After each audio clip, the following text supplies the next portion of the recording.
Welcome back, everyone. Happy Friday. This Friday feels like it was long in the making. I don't know about you. Absolutely. Feels like the last 2 weeks have been long in the making since we last broadcast. It does. Well, look, life gets in the way. Businesses get in the way. Like that's how the life of a founder is, and parent and the things. Welcome back, everyone, to the Get Unstuck show. Our goal with this show ultimately is to try and provide a different take on office hours. What we really are ultimately hoping for in the big scheme is to have entrepreneurs come on here where we can actively brainstorm with them and try to give them advice and guidance that sort of gets them unstuck, right? In case you don't know, I don't know why you're watching this. My name is Greg Rain. This is my partner, Marcel Shine. And we're both serial entrepreneurs. We've been at this a long time. We advise and mentor a lot of different founders and entrepreneurs, and we're very excited to bring this content to you. We try to meet every Friday, but it's summertime, kids are home. It's a little challenging sometimes. But if you ever want to find any of the past episodes, head over to foundercraft.com. And you can access those episodes. You can also follow us. Marcel has been doing a great job of setting up a whole bunch of stuff on Instagram, and I think we're on Twitter now, like all kinds of fun stuff. But today's topic is, I think, something very poignant and relevant for today, these times, is we're really focusing on the idea of like, what's the future of work look like? Because we see all of ourselves thrust into sort of a new environment where working from home is now not like the exception, it's the rule, right? And we don't know yet when this rule is going to unwind or reverse itself, or if it will. And it's very likely that it doesn't go back 100% the way it used to be anyway, right? And to that end, we know a great entrepreneur that we've worked with in the past. Used to work with me at Shoot as well. Her name is Nikki Adamson, and she runs a company called Hustle Hunters. And we thought, Nikki's like one of the experts in this topic. We should bring her in to let's have a conversation. So without further ado, we're going to add Nikki into the mix. And Nikki, tell us a little bit about yourself and what you're working on. Yeah, awesome. Thanks for having me, Greg. So I run Hustle Hunters, a recruiting firm, a consulting firm focused on flexible work, looking at, making those key early hires at your company, specifically in the tech space, and recognizing how do you help people thrive? Like, how do you get on the same page with those employees and who are going to be those best employees?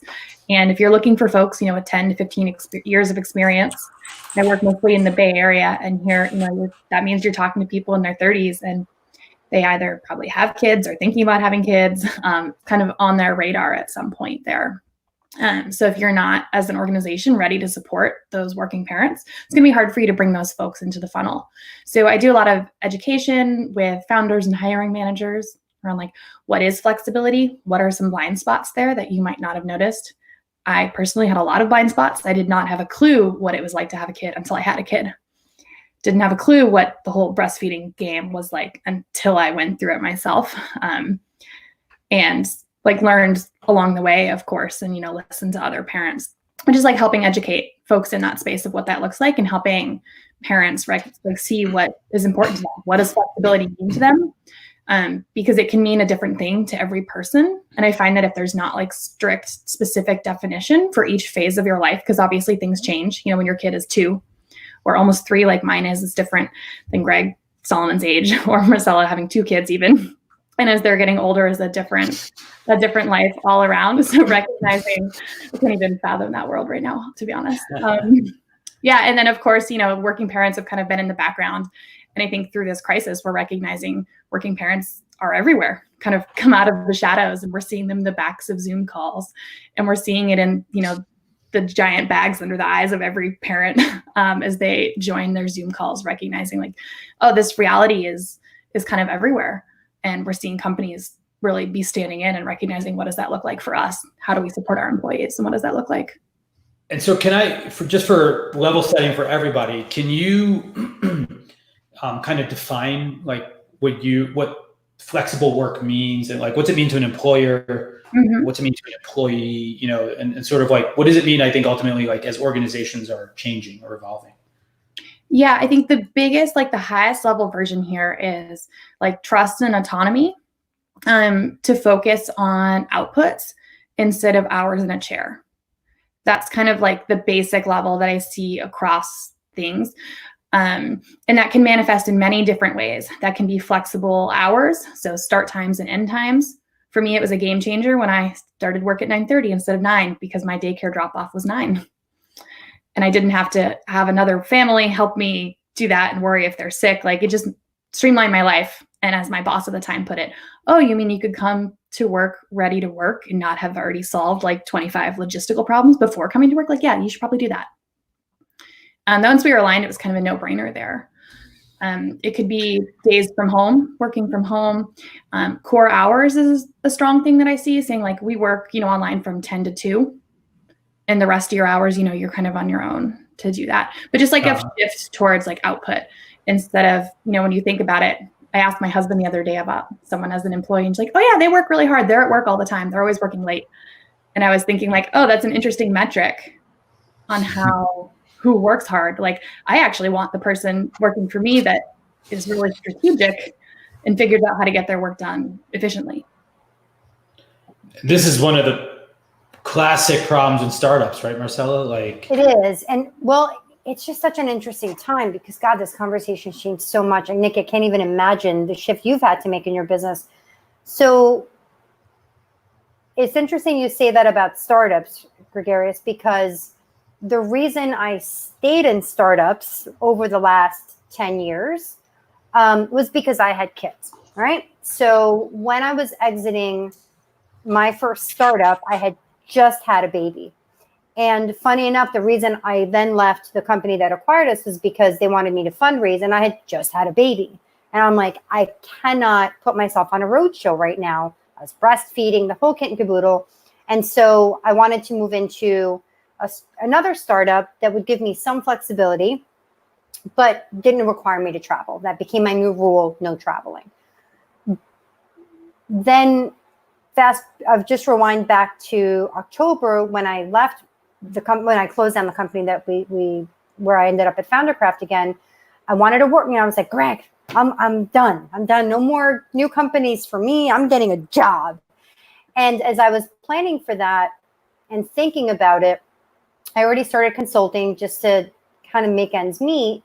And I didn't think it was possible to get a job that was going to allow me to, as you said, like my school drop-offs are at 2 different times. I have a nanny in the afternoon, but not in the morning. Like all of these things came into play. And then there's like financial requirements. I'm like, who's going to let me do all these things and still work the way I've been working? And I literally wrote it off at that time and said, wait, I'm consulting and it's going okay, right? Called Gregarious and we were like, let's move this forward and come up with a different approach to A, B, or C. But I did that because I did not think it was possible to have a C-level executive job with the flexible mindset of output. And I love that you said that because even some consulting clients have an issue with that. Well, what hours are you putting in? You know, and I'm like, stop. What deliverable am I giving you by the end of the week? And then we'll move forward from there. Oh, okay. Right. But it's a mindset shift. And it's a hard one. It can be challenging because you have to really think about metrics and you have to, instead, most of us have financial targets, but we really, on the sales, I've been at the sales organization. That's easy, right? You just walk it back and make sure you have some quota coverage and you're okay. But when you get out of, the sales organization, it's tricky. What are you looking for from your product team? What are you looking for from these other teams? And you have to get really granular and like put in that additional work. But, the payoff is pretty incredible because A, you have a really good understanding of who's performing and who's not. And B, like your employees understand that like they're trusted and they know where they're going. And then it's not an arbitrary, okay, I just sit there and wait for work to show up on my desk. Yeah. It's interesting you say that you've used that word trust a few times because what month is it? In April, in April, I did a talk at the InnoConf. It was a virtual event, and my topic was like sort of like what was the future of innovation, and I said like, one of the things I pointed out was that today's organizations are designed around mistrust, right? And so the big innovation is actually moving towards systems of trust, right? Because why do we have calendars? Oh, I don't trust you to not show up on time, right? Like, why do we like have co-editing, collaborative editing now? So I want to see the work that you're doing, or like all these observer modes now on watching people, right? Why do we have offices? Because I need to physically know you're in the space. Otherwise, I can't pretend that you're working, right? And as we start to move forward, I think like they've dabbled with this stuff, but they dabbled poorly. Right, like the whole open office concept has now been proven to be like absolute garbage. Right, like it's largely been proven more distractive for most people. Right, it probably makes more sense to have like collaborative spaces, but not be forced into collaborative mode constantly. Right, and I do think it's interesting that I think you're hitting really the nail really on the head there, because it really is about trust, right? And I have this fundamental question, Nikki, and I'm curious, like, what you've encountered when you talk to employers, when you're like advocating for this model, which is, why don't you trust your employee?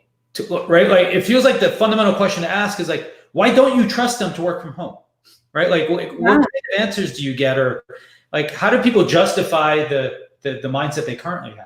Yeah, I have two kind of themes that I have arrived there. And one is that, they've seen employees abuse it in the past. They think of it as a privilege and it's been abused. And what I have seen there is because it happens so infrequently, that that's the day that people stack all their doctor's appointments or stack all these different things. And, they're finally out of the office during the daylight, that, it's hard for them to focus and work. That, when it is just once a year, it's a different experience. Again, it's a flawed experiment, similar to COVID being kind of, it's not set up for success. I think the other strain that I hear is when that person might not work well independently outside of the office. You think of a lot of CEOs who are really like gregarious, and they're like, they love the energy, right? They feed off of the energy of people, that if they personally don't do great work at home remotely, it's easy to think that others might not as well, just because it's not your own lived experience.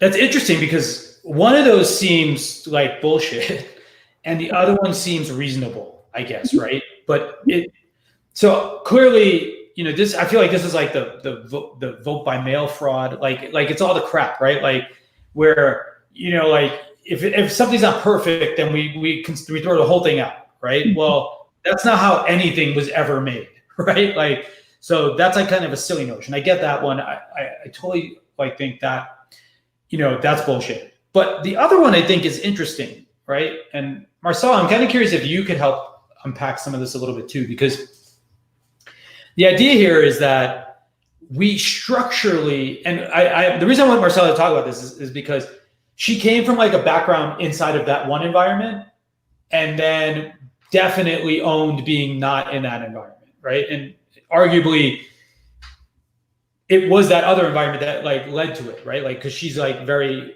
smart, independent woman, and like like wants to move faster than her thoughts, right? And I feel like there's this structural problem. Like the reason we have employees who need other people is we create the codependency inherently. Like, but it's not even just our culture. Like, it's the meta culture of work, right? Like where, well, let's sit next to me. And this is not like a knock on like pair programming, other kinds of mentorship, but it is like, we developed this codependency. Like, well, let's put a meeting on the calendar. All 10 of us are going to sit around and just basically talk a bunch of shit, right? Like, tell us a little bit more from your point of view, Marcel. So here's what I'm learning and what I've seen. And even in my own best moments and worst moments. When you take the time to plan and think about what needs to happen, it allows you to manage better, which means that like in today's environment, we were hiring interns, right? And I was like, oh crap, I'm going to do this. These young guys need mentorship. Typically you let them sit around and listen in and do these things, right? But what I realized was if I plan well, structure out the week, give them a goal, and then meet them in between to make sure that they're managing to it, I'm teaching them better because I'm teaching them to self-manage. Number one. Number two, they can see that there's actually a plan in place, which gives them what? Trust in me as a manager, and then gives them something to aspire to because I'm trusting them to do their job. That's very time consuming.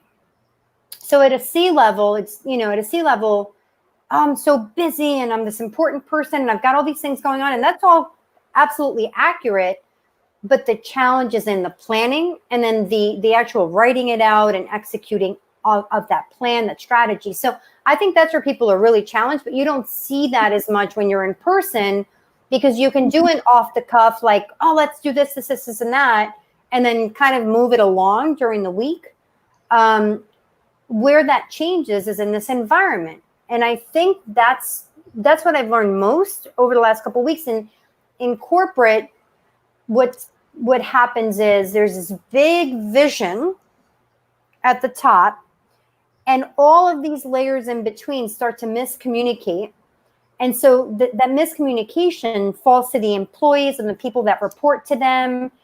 And so they feel that the best way to corral them is to shove them all into a conference room, bark, bark, bark, hope it fixes the issue, and then send them all along their way, and then bring them back into another meeting where everybody shared, right? We're so used to that. We have to think about, and I've seen it over the last couple of weeks, like, how do we change the communication? How do we not trust in, Asana and every tiny little detail in Asana? How do we not have to use Zoom?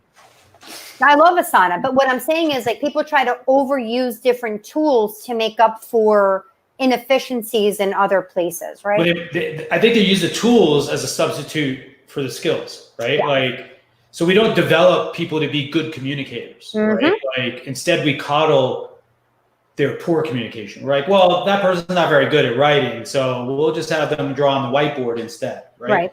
No, make them better at communicating their ideas, right? Like, ultimately, if we don't work to improve people fundamentally, then they're just really users of tools. And I guarantee you, by the way, if you are just a user of a tool, your job will be eliminated eventually, right? Nikki, I have a question for you. I do too, so I'll let you go first. Oh, cool. Or go ahead, ask yours. Well, mine goes back to more of your consulting hat, because I imagine one of the difficulties you have is identifying some of these gaps in leadership. And then, like, what program do you put in place to, because you're telling them, you say, oh, your baby's ugly, right? Well, we got to fix a product issue. But when it's a people issue, it's like a deep ingrained problem. So how are you handling that right now? Because again, I'm going back to the COVID time, and we're all oversensitive to everything right now. Yeah, a lot of it really is communication, and it has to come from the top, and it's a lot of permission giving is a big part of it. Like, for instance, look at organizations right now. Most employees are not taking time off unless it's explicitly permissioned. There's a lot of layoffs. Everyone's a little bit worried that maybe their output will be wrong, especially parents who feel like they're kind of on the outer limits already. Paid leave just kind of like got pretty broadly opened, and a lot of people didn't take it. A lot of people should have taken it and didn't take it because they weren't sure what the repercussions were going to be at work. So unless your workplace was from the top, unless C-level managers are actually like taking that leave, you kind of have to leave, for example, there is like, that's the best way to help like structural and institutional like change happen within your organization, cultural change. It has to be modeled.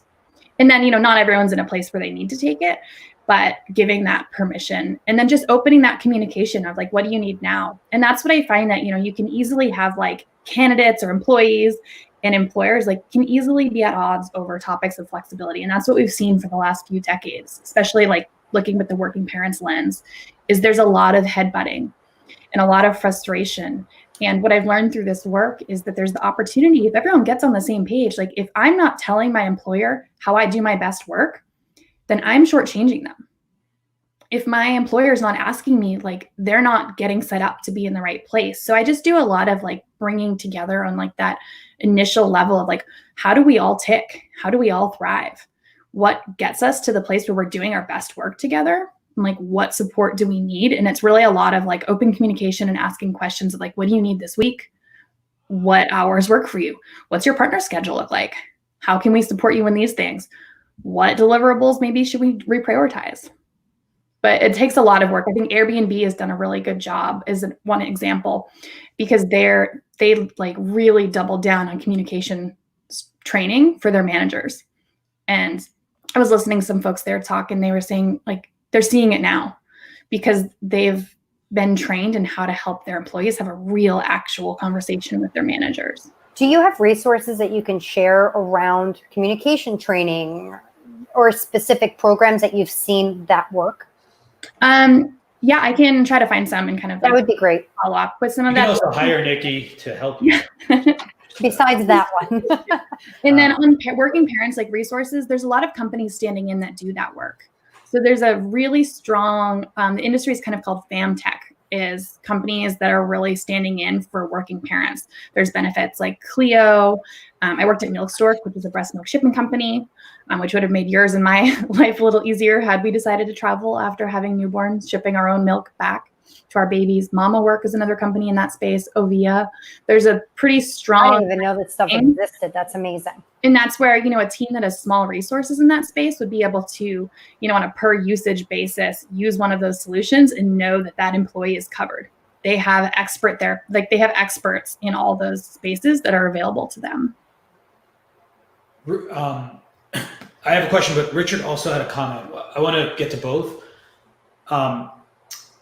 As an employer, Nikki, I'm curious, are there better ways to identify like employees that might be a better fit for this model? Like, you know, so there's sort of like, seems like two versions of this, right? Like one version is like, there are a lot of companies, or not a lot, or increasing amount of remote only companies, right?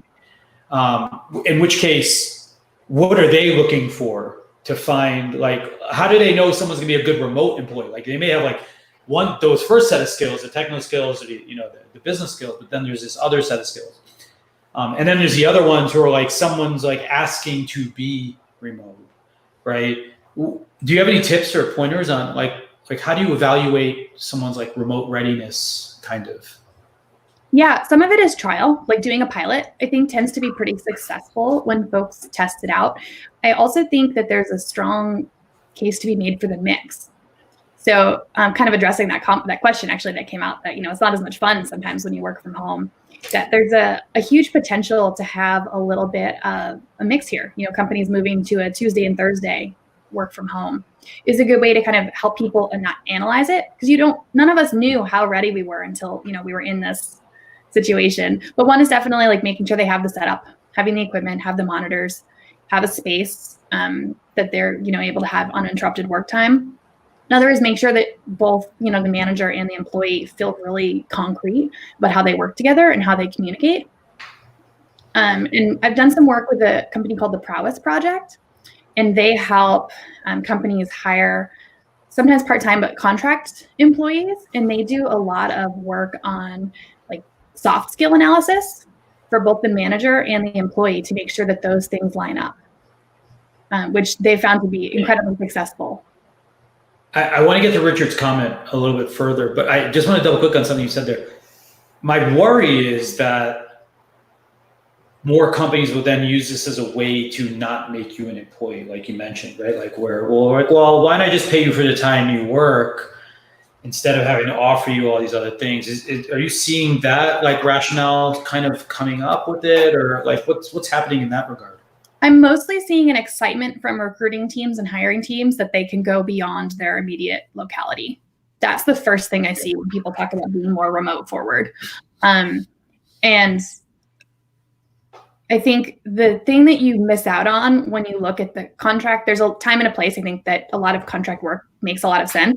I know a lot of parents and moms specifically have gone, like Marcella, into the contract consulting game just because it offers that flexible opportunity.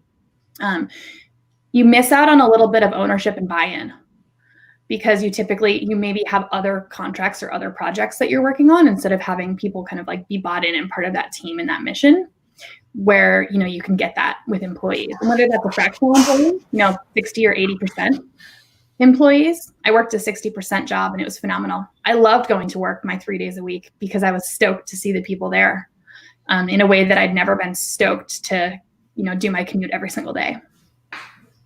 So to Richard's point, what do we do about that?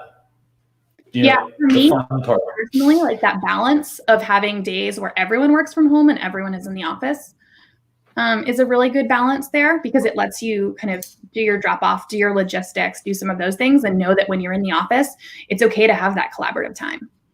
It's not necessarily heads down, headphone on time that, like Marcella, you mentioned. I was just going to say, I think anyone who thinks that parents want to stay home with their kids, interrupting them every 5 minutes, doesn't really understand.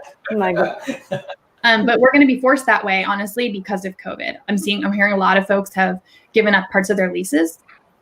And there's not going to be room for everyone to sit 6 feet away from each other. That some of this is going to be a forcing function that in some way we're going to need to figure out, like, who are the folks that come in, how many days a week, and what teams need to collaborate or cross collaborate, and how does that work? But having it be more of instead of you work from home on Mondays and you work from home on Wednesdays and you work from home on Thursdays, I think having it be more of a concerted effort as you're able makes a lot of sense, because then everyone's heads down at the same time and everyone's, part of that energy at the same time. Yeah, I was wondering, like, if in some ways the costs are actually greater to a certain degree, right? Because it's like you have to figure out how much space you physically need when you don't know. Now you don't know how many people per se, or there's a bit more flex in there. So yeah, there are interesting considerations there. So, Gregarious, it's funny you mentioned cost, because back to the comment about having fun at work, right? Now there's all of these virtual happy hours happening, and one of the things that came up with one of my clients is, how do we do this? What can we do to facilitate a group event online?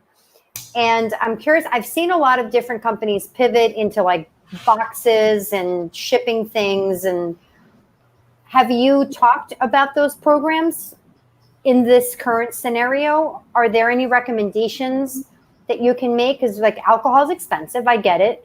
But are there other things, and I don't mean to be corny, but like, does everybody get a hat? Or I don't know, right? Like, what ideas have you heard of, or what can you promote to extend the brand and the feeling of being in a company and in a team while virtual, one? And two, have you looked at the shift in budget from, for example, paying for office space instead of shipping everyone a bottle of wine every month? I don't know, right? Like, because think about it, if you're in New York City, especially, and you're paying $30,000 a month for office space, I really doubt that you're going to spend the same amount shipping wine to your employees. And God knows, if I get a ring on the doorbell and FedEx drops off a bottle of wine at my door, I am never leaving you. Right? That's pretty cool stuff, right? I'm happy just to have a margarita with Gregarious on Wednesdays and break my usual alcohol fast. That's not the cost analysis isn't something I've really spent much time into, but when teams are looking at more folks being remote, I think there's definitely power and excitement in having everyone together. We've all screenshotted those giant groups of people we love on the Zoom, but what works networking in large groups in person is not what works remotely. And I think that's where like breakout rooms and fostering like smaller, more individual groups of 4, groups of 2 connections is a lot more powerful remote, and helps people kind of get a little bit deeper, that there's an opportunity to do a little bit more of that, a fun group game together and then diving in there. I also find that providing childcare, whether it's through like Urban Sitter, who's even doing like remote, like virtual childcare, but yeah, shipping some wine, but also giving you a credit on Urban Sitter so that your kids occupied is a big part of it too. An amazing idea. I didn't even know that was possible. I am going to absolutely send that, consider that a clip that we will be including in the post-processing to Alan, who's doing our work on that. This is a definite clip. I think that's a brilliant idea. I know of a lot of single moms trying to pull this off. And what I find is they have more comfort in admitting it to me as a, another female saying like, I'm flipping out. Yeah. And they're doing such an amazing, they don't know they're doing an amazing job because I didn't know that was happening during the regular course of the week. But wow, if their employer said, I just sent you X number of hours of support, even not just teaching, but an art class, I don't know, whatever, that's great. I know some companies that were doing Lego stipends or like buy some toys that just to help occupy your kids. But a big part of that is whether it's in person or not, the opportunity cost of going out for drinks with your team when you don't have kids is pretty low.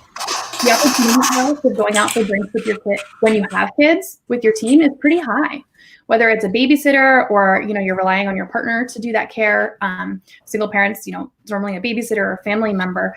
I think for a company to say, I recognize that this is going to be a hard thing for you, and I'm going to try to make it easier. Just like offering that support acknowledges the sacrifice they know you're making. They're saying, I know it's important for us to collaborate as a team, but I also recognize that this means you're going to have to go above and beyond. And I'm finding that parents, it's hard for them to take that time if it means their partner is now watching their kid. And yeah, I can commit that to doing a presentation or doing my work, but it's hard to commit myself fully to like hanging out on Zoom. There's been some news, some of the tech companies have made some pronouncements. I know I saw Google was saying that they were going to offer like a $1,000 stipend or something to help you create a better work environment at home. Mm-hmm. But on the other side of it, or Twitter said, hey, don't come back. Like, it's cool. You can work from home. But on the flip side, then Facebook was like, you may be paid less. Like, is there like a delta between, from what you find, like when you're negotiating, like, do you have to fight to keep the same pay level, or do you find it's fairly even? Well, this is a fairly nuanced piece of the issue that I love working with not moms, non-birth moms, because, they're the ones who it's new, I think, for them, like for dads to come to the table and start demanding flexible work in the way that moms have for the last couple of decades. But typically the people who are like having that be a deal breaker tend to be moms. So then you're looking at, moms tend to get paid less anyway. Especially then you look, moms of color are getting paid even less. So it's nuanced because there's other things at play. They're just being female, being a mom kind of adds in to some of that. But yeah, I will say that many of the clients I work with, while they want to make good money and that's important to them, flexibility tends to be more important to them. That many people are willing to take a pay cut for that. I don't necessarily think that they should have to take a pay cut for that. Yeah, I guess that's what I was curious about. Like, whatever your max would have been, and agreed, there's a lot of bullshit in the stack. Are people like listing like a remote price versus a on-prem price, or like, is that even legal? Or I haven't seen that. I do know companies, kind of like what Facebook just announced. I know companies that have done this in the past where there's, they have a cost of living adjuster. Mm-hmm. That, if you're living in a different city, that's part of that. And part of the reasoning behind that, it's not necessarily about paying less. It's about helping folks fit into that community a little bit too. Recognizing that, the goal is not to have this like crazy, I'm in the Bay Area, right? Crazy Bay Area tech money. Have someone live crazy, super large in another city. Well, that's great, but it's a recognition that like, if you've decided to live in this community, this is what our company has decided the cost of living adjustment is. It does tend to be pretty high. It's not necessarily like you're completely losing out on that money, but it makes it so that the competition for talent of someone who started in that area would be comparable. So it's kind of towards equity. I'm not explaining it well, but I think the goal is towards equity. That, if you were to have someone go from the Bay Area to Denver, where maybe cost of living is a little bit less, they should be paid the same amount as someone who applied from Denver. Right. Yes. And I think what I'm hearing is, an adjustment for location, state cost of living is pretty standard. And I mean, when I was in corporate and they moved me to Colorado, they tried to shift, adjust my salary based on cost of living. But the pushback was, well, this is a 2-year contract. I still have to go back. And then I'm going to have to do what? Negotiate up. And so I was able to kind of fight through that at that time. But it's more understandable to do that and understand that going in than saying I'm worth less because I'm not physically in an office, right? If the role can be done anywhere, then the role can be done anywhere. If it can't, then don't offer it that way. Yeah, the thing that struck me with the Facebook thing was that if I'm working remote, but I live in the Bay Area still, well, my cost of living is just as expensive as it was. Exactly. Right? So that strikes me as somewhat unfair. Right. Well, then what are we paying? Are we paying for output? Or are we paying for how many hours you were in that chair? Right. Totally. Yeah. I'm with you. I guess like that was the thing that set me off about it. I was like, well, my cost of living hasn't changed because I'm remote per se, right? Maybe my commuting cost is like the only thing that's gone, right? But everything else stayed the same. So I don't know. It's very interesting. Now, Nikki, one of the few quotes that I've been using a lot this year is actually a quote from you. And I wanted to give you a chance to sort of expound on this a little bit. Nikki and I were chatting earlier this year, and one of the things that I'd asked her, how are things going? And the fear she expressed to me, which I thought was really, on point and profound, was that her worry was that companies now being thrown into flexible work or remote work automatically, will blame whatever lack of output, et cetera, on flexible work itself, as opposed they'll be like, oh, you see clearly, look at how less productive we were because we weren't working in the office. Can you unpack that a little bit more for us? Mm-hmm. So, and then what are the things, the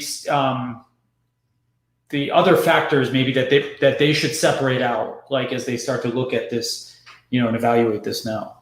Yeah, well, the biggest one of how this is kind of an imperfect remote experiment is timing. It happened pretty abruptly, right? We weren't really prepared.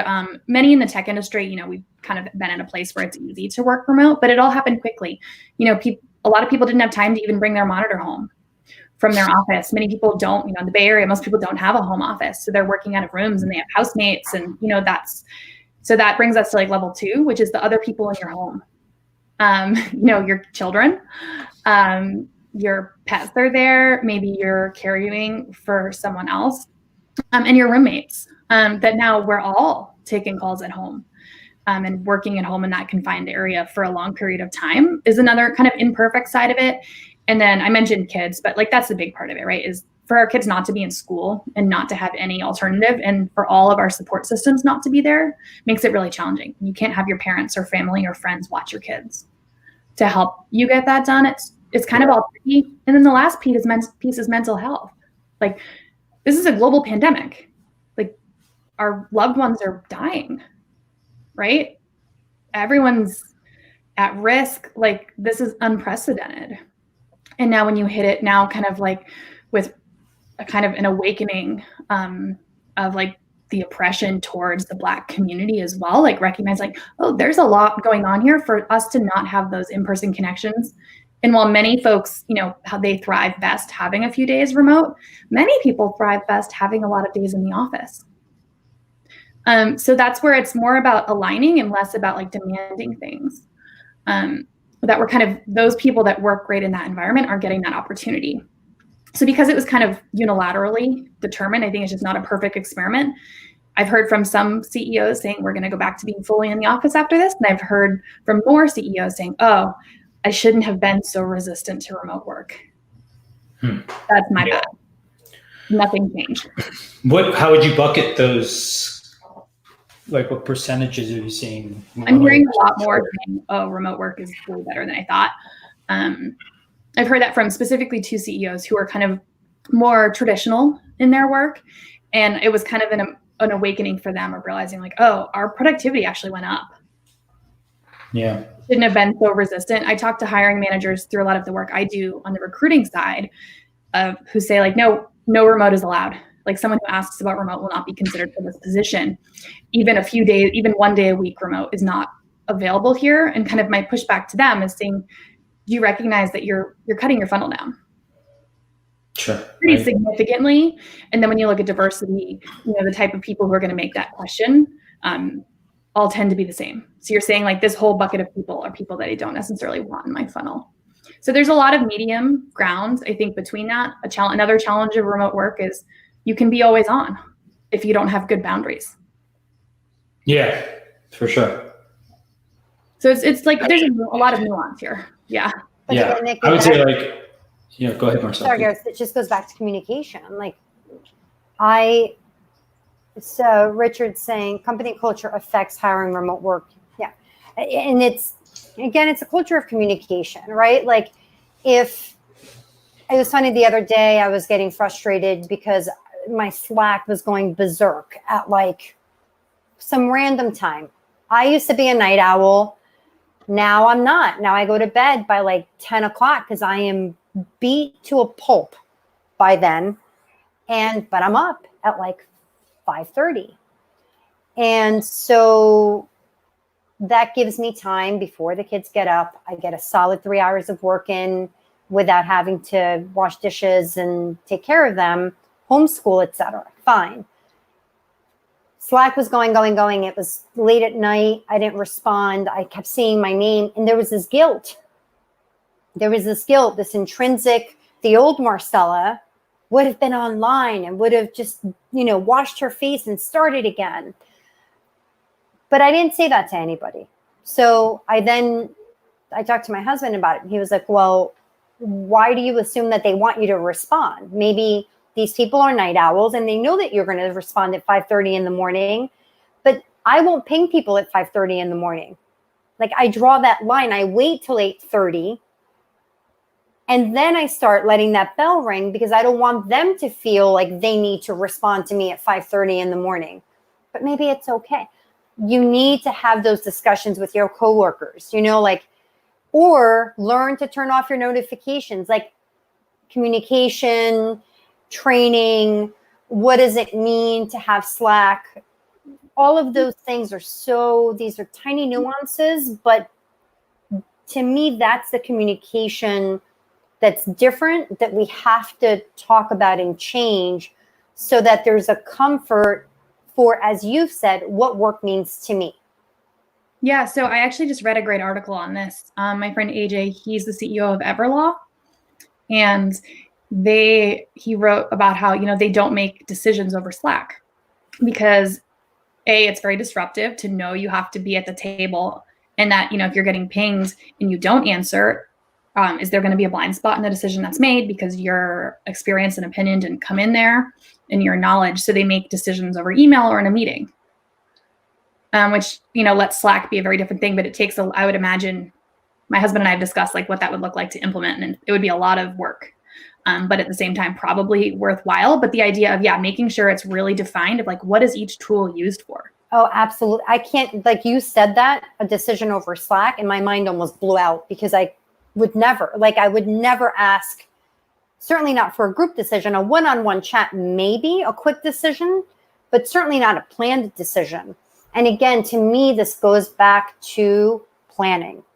If you have a strategy document, if that strategy then leads to a work plan, those big points should happen in a group meeting once a week that sets out the plan for 2 weeks or whatever the structure is, right? Mm-hmm. Some startups or some companies need longer time frames, somewhat shorter sprints, right? Greg and I certainly live in a world around sprints and things like that. So depending on your culture and what your product or company needs, the sprint can vary. Mm-hmm. But you should base it around when things need to happen and when those decision points should be.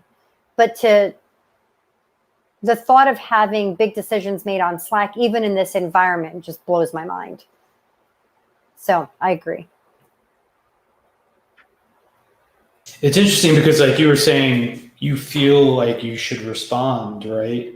And I think this is part of the meta culture of not like inside the organization. It's also what we all think, right? Like, I think startups are, in general, very guilty of this, right? But we tend to demand a lot, right? And it's challenging because we feel the work is insurmountable, right? And in some ways, like a lot of people I know in the corporate world, they feel as much pressure, but their timelines are way longer, right? Like because there's a lot more hurry up and wait, right? Like over there, but on the startup side, it's like, why is it late, right? Like and so. But either way, you're getting it from both sides, right? Like every organization, every institution is still just adding more things into your calendar, right? And Nikki used an important word there. I've done this in a different talk, but I've said that like the most important thing for innovation inside of any organization is actually permission, right? And permission has a lot of manifestations in there. It's permission to make mistakes. It's permission to take the time for yourself. It's permission to turn work off, right? It's permission to focus on one thing over another thing when you have two competing things, right? There's a lot of permission. It's permission to take time off, like and use your vacation time, even though we say we have unlimited time, but you're not really supposed to use any of it, right? But there's permission is this constant sort of problem where most people don't feel very empowered. And it's a cultural, organizational problem where as much as we like, it's a privilege in an organization to be an IC, right? So it either means you're too good to work with somebody else or you're too bad to work with somebody else, right? But all the other shit is tied up in the web of nonsense, right? Like, where like the reporting structure is it's not really flat. It's like a web of expectation, right? And while the other side has it, only an IC like usually has any more control over barely more control over what they're actually going to be doing. Mm-hmm. Well, we're getting close to time, but before we leave, Nikki, I know you're doing something in the coming several weeks, actually. And I was, hoping you could tell us a little bit about what you're working on. Yeah, for sure. This period of time has been an interesting one where I can kind of reflect on strategy, where the day-to-day of my business has slowed a little bit. And I've, gotten really excited about this series that I wanted to do, recognizing that most of my clients are in the startup space. They're hiring managers, they're founders who are looking to bring on the 8th person, the 25th person, the 45th person to their team, which are really important hires. But they don't have dedicated recruiting resources. They don't have an HR team. They don't have a people team. So it's challenging to hire right. And anyone that's hiring is in the people business. Whether you're just trying to hire someone to help you with your content or not, you end up in the people business. And especially kind of when we look at our world today, we realize there's a lot of challenge and a lot of bias that has put itself into the hiring process. So looking at the opportunity to help combat some of that with tools and structure. So Greg actually is going to be on next week, and we're going to talk about building your funnel container and what that looks like. And kind of my goal for this series is getting a few low-hanging fruit action items. So what are some things you could do today when you're looking to hire that are really easy and tangible and are just going to elevate your game to make it more equitable, to make it more efficient, to make it so you actually get the candidates that you want, because those candidates are so important part of the funnel.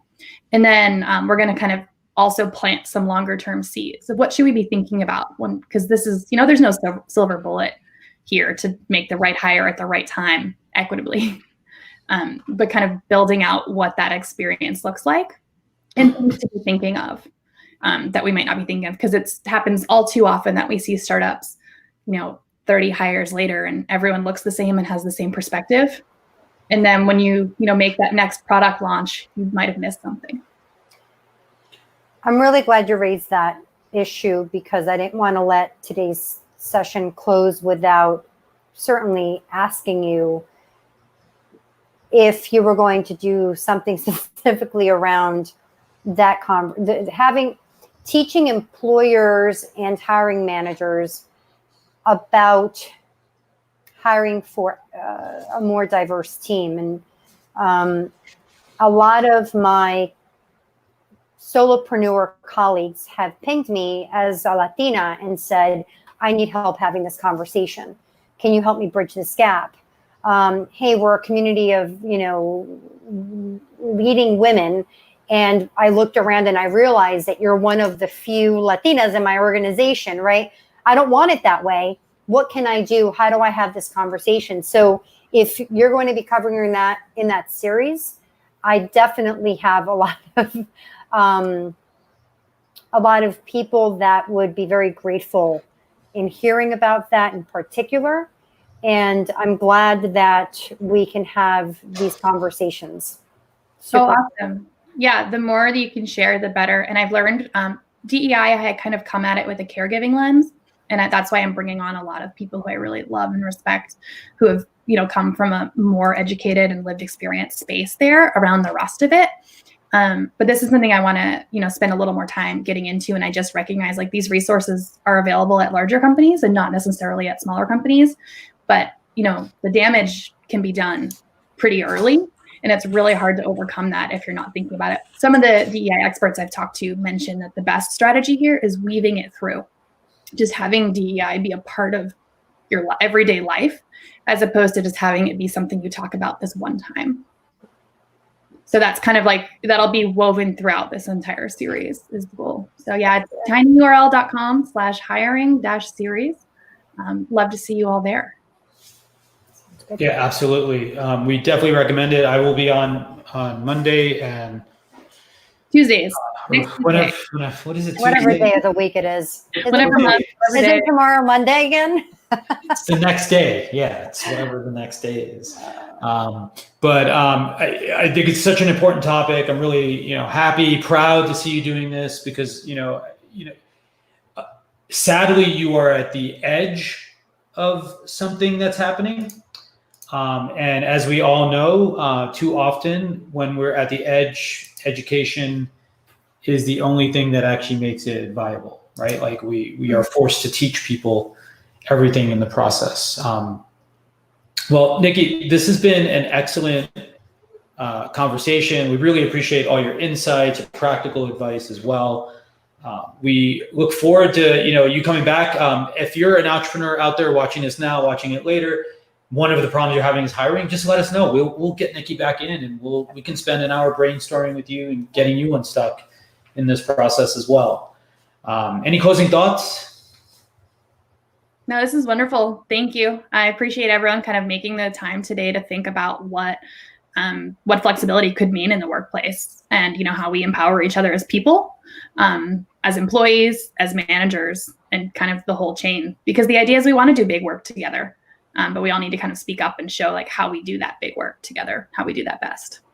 I love the fact that you made me think about the fact that flexibility is not a definition in itself, that we really have to get into the nuances of what flexibility means for each person and then see if a company can deliver that kind of flexibility for each one, or if a company's only is able to define it a specific way, then deliver that. But be specific. And I think that was the biggest takeaway that I will communicate back to clients and other entrepreneurs that are thinking through this. Mm-hmm. So thank you. Yeah, I will just say that I think this is a necessity at this point. And, looking forward, I cannot imagine that the future of work does not look flexible, and that organizations, especially the ones that survive, into the next generation, mm-hmm.